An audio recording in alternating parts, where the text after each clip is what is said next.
Hi, I'm Dr. Peter Liu. Together with Dr. Yihui Zhang, we would like to welcome everybody to this special presentation on the topic of personalized care of patients with heart failure and the results of this international survey on patients' needs and perceptions. And it's a great honor for me to actually share the podium with Dr. Zhang, who's from Fuhai Hospital in Beijing. And she will be presenting the data, and I will make comments after a certain number of presentations. Thank you very much, Dr. Zhang. Please go ahead. Thank you for your introduction. It's my great honor to introduction the result of this survey.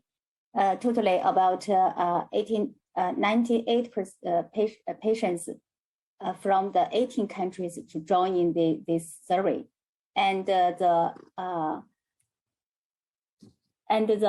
age for the patients that we can see, more than 65% have the age more than 55, and the male patients accounts for 61%, and about 18% live in the rural area, and the about 66.7 patients complete the second post-secondary education.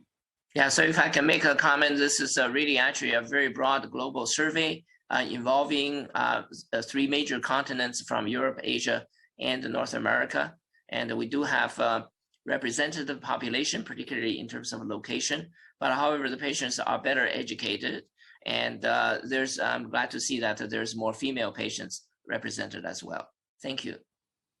So how the heart failure history, we can see 7.4% and 54% and 12.5% patients have the heart failure history less than 1 year, more than 5 years, and more than 10 years respectively. Nearly 55% have the blood pressure, hypertension, and also other the blood vessel disease and heart rhythm disturbance, and well disease, kidney disease, lung disease, and also the diabetes. This is a very typical of patients with heart failure with a number of comorbidities, and particularly notably high blood pressure, diabetes, common risk factors. And it is true that they have fewer blood vessel diseases, likely because of the fact that these are relatively stable patients with better controlled conditions. So this is objectives for the patients. The most is the prolonged life as possible, and also hope to live a normal life and live independently, and reduce the hospitalizations and reduce symptoms. Also improve the physical activities and improve the quality of life.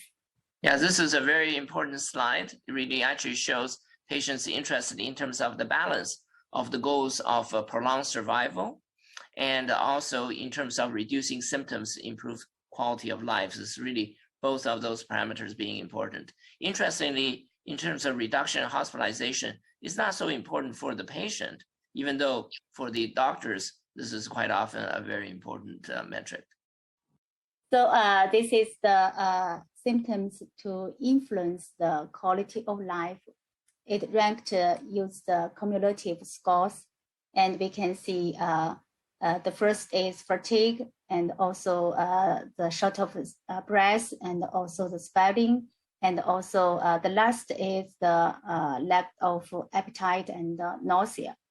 Yeah, so I think this really actually reflects the challenge for the patient who are on a lot of medications, but they are relatively stable. So really feeling very fatigued and some shortness of breath that limits their ability to exercise and to do activities, and reflected in earlier slide. But they're generally fairly well treated, so that the swelling, etc., are better controlled.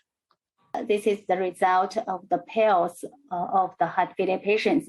We can see the average number of the pills in a single day is 9.3, and for the heart pills is 6.2, and the average times for the heart failure patients to take medications, the mean times is 2.5.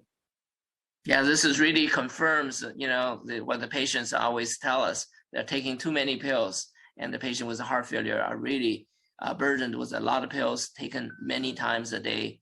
And so this is represent a real world challenge for the patients. So this is the non-compliance for the medication for heart failure.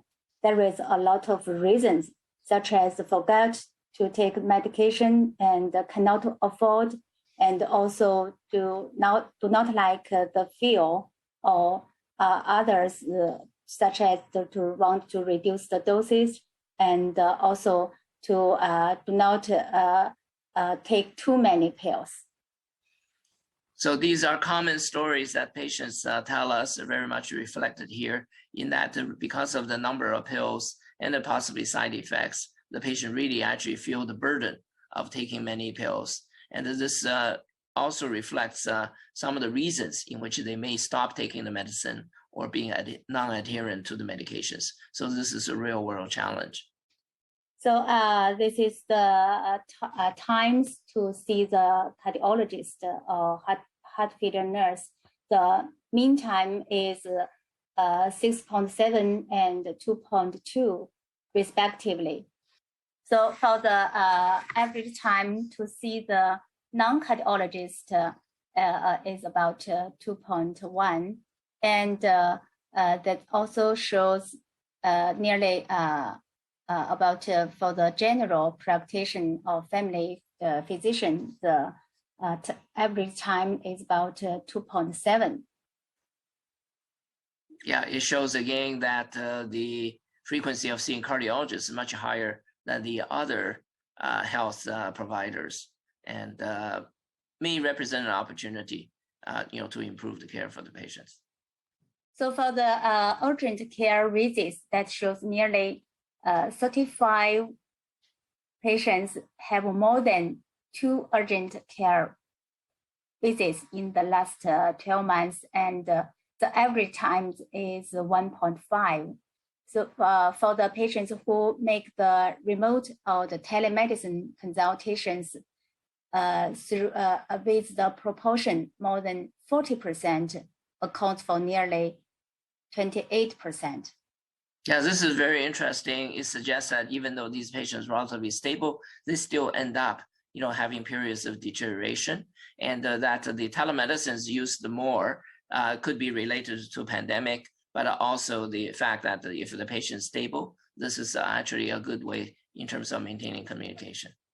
So the next is about the satisfaction survey result that shows there are also nearly 8% of patients that hope to have a more frequent appointment with cardiologist, with heart failure nurse, and also to have more discuss on the symptoms and the treatment. Yeah, this reflects the earlier data. In fact, that the preference is to see a cardiologist or a heart failure nurse to look after their condition. And another satisfaction survey results show that nearly 70% of patients hope to get more information for the disease consequences or the prognosis, and also more information for the treatment. Yeah, this is very promising in that the patients are very interested in their condition, wants to know more about it, and that shows that they would like to be partners in the care of their condition rather than just a passive recipient.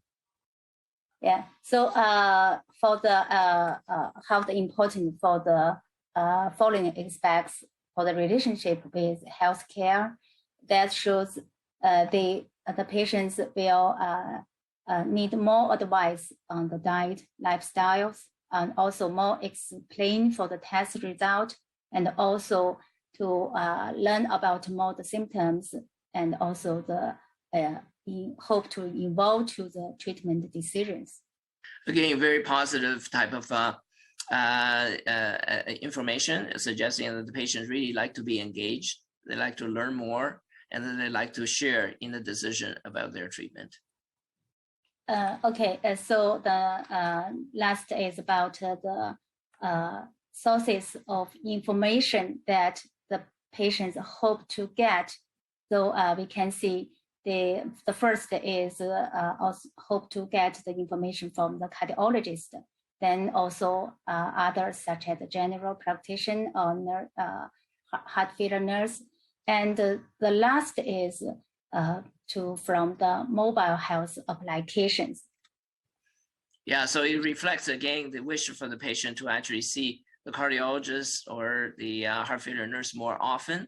But of course, we can see that there are limitations for this. But I think the opportunity is that we can actually provide information in a variety of fashions so that patient can actually access them depending on their preference and depending on their opportunity. So do you please to give the conclusion for this survey? Yeah, so I think this is a very exciting survey, which is anonymous, but involve patients from around the world, and is co-developed by 15 heart failure specialists and 4 patient representatives as well. And ultimately, the answer came from 98 respondents in 18 countries. So it's a very important global effort reflecting insight into patients' perceptions on the burden of heart failure and their expectations. And so this is really actually a very rich data set to allow us to begin to design appropriate educational tools customized to the patient's needs and prioritized according to patient-centered education program to satisfy their needs and to improve the care of their heart failure.